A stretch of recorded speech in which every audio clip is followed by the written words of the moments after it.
welcome. Coach Burnside here with you. Welcome to the Gold Medal Coaching Academy, the Coaches Clips. I have Coach Cox with us today, along with myself. And there's some questions that we have that are always asked to us by our followers and people that are listening in. And so the question today, first question is, if you could only teach one thing about coaching, what would that be? And that's pretty tough. It's a pretty big question. That one thing that if I had to narrow it down. So thinking about it, one thing that I would narrow it down to is to go where they are. And what I mean by that is most of us think about coaching as the opportunity to talk. When we think about leading in a management position, whatever it might be, we think it's our responsibility to just do most of the talking. We think it's our responsibility to have all the answers as that. But the truth of the matter is, in order for us to lead people, we have to go where they are. In order for us to coach people, we have to go where they are. So what does that mean for us? That means we have to listen more than we talk so we can find out where they're at, what it is that they need the most, what their biggest roadblocks are, and how we can help them overcome them.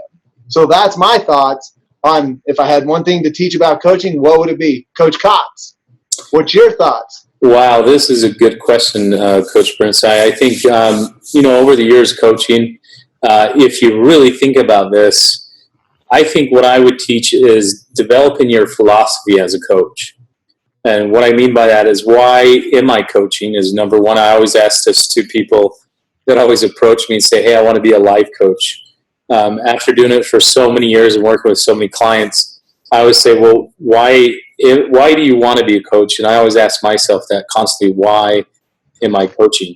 Number two would be, who am I coaching? What kind of clients? Who am I coaching? So when I first started out, I started out teaching and coaching kids with attention deficit because I was one of those kids. So I'd come in and do parent coaching, teaching kids that had ADHD, and then I went into couple coaching.